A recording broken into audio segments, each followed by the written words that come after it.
Shalom, semangat sore.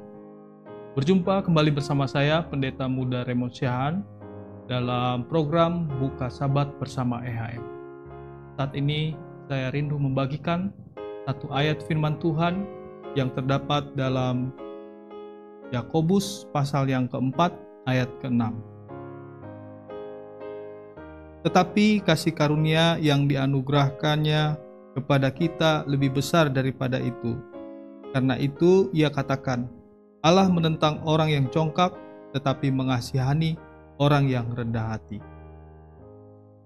Mengapa ayat ini dikatakan Allah menentang orang yang congkak, tetapi mengasihani orang yang rendah hati?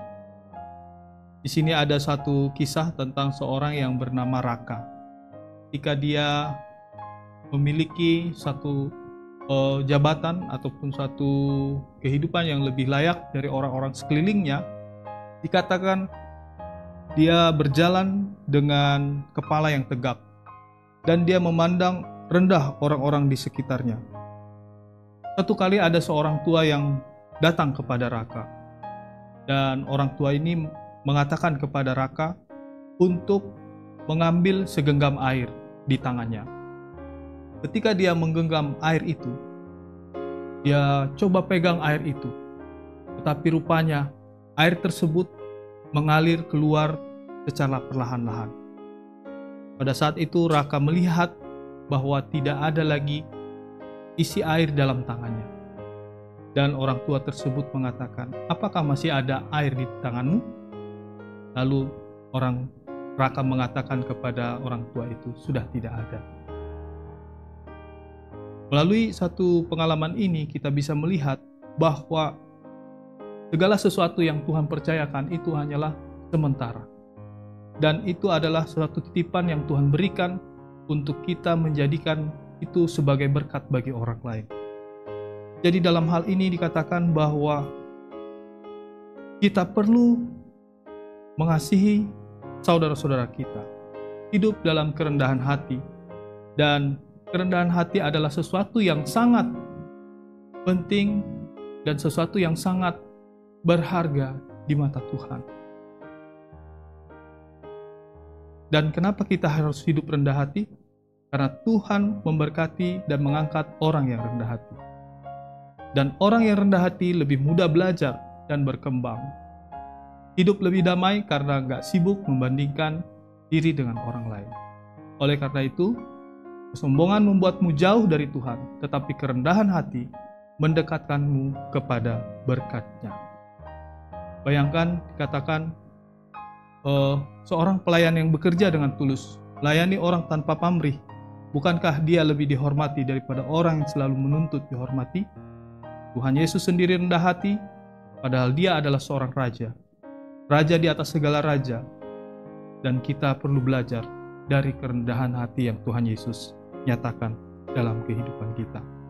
Bagaimana pada saat sebelum perayaan Paskah, sebelum Tuhan Yesus hendak diserahkan kepada penyaliban, ia memberikan satu teladan kepada murid-murid untuk merendahkan hati satu sama lain. Dia mengambil sebuah basi, lalu dia mengikat pinggangnya dan dia membersihkan kaki daripada murid-muridnya dengan membasuh kaki mereka. Lalu Petrus kaget, "Kenapa engkau lakukan, guru?" Karena dia tahu bahwa Yesus adalah guru yang berasal dari Allah. Lalu Yesus mengatakan kepada Petrus bahwa engkau harus dibasuh, kakimu harus dibasuh. Dan Petrus mengatakan, "Kalau begitu lebih baik seluruhnya dibasuh Tuhan." Dia maksudkan adalah lebih baik dibaptis. Tetapi Tuhan mengatakan kepada Petrus bahwa seorang yang sudah bersih tidak perlu lagi dimandikan kembali. Jadi dalam hal ini Yesus memberikan satu keteladanan bagaimana kerendahan hati diperlukan dalam kehidupan kita. Pada saat kita merendahkan hati kita kepada satu sama lain, kita menunjukkan dan kita mengikuti apa yang teladan Tuhan berikan bagi kita. Dan inilah yang menjadi satu hal yang Tuhan mau kepada kita. agar kita hidup di dalam kerendahan hati. Mari kita bersatu. Bapa kami di sorga, terima kasih atas berkat Tuhan yang telah kami dengarkan melalui firman Tuhan yang telah mengajarkan kami bahwa Allah menentang hal yang congkak, tetapi mengasihi orang-orang yang rendah hati. Biarlah ini menjadi satu pelajaran bagi kehidupan kami ya Tuhan, untuk meredahkan hati kami di hadapan Tuhan, mengasihi sesama sebagaimana teladan yang telah Tuhan Yesus berikan bagi kami. Ya Bapa, pada saat ini kami berdoa bagi saudara-saudara kami yang telah mendengarkan firman ini. Biarlah ini boleh menjadi berkat bagi kami, sehingga ketika kami memasuki hari Sabat Tuhan, kami boleh mengikuti teladan yang Tuhan berikan bagi kami. Terima kasih ya Bapa, kami serahkan sepenuhnya doa dan permohonan ini ke dalam tangan Tuhan, dan biarlah pimpinan Tuhan boleh menjadi bagian kami. Kami alaskan dalam nama Tuhan Yesus Kristus sebagai Tuhan dan Juru Selamat kami. Amin. Besok jangan lupa kita beribadah di gereja kita masing-masing.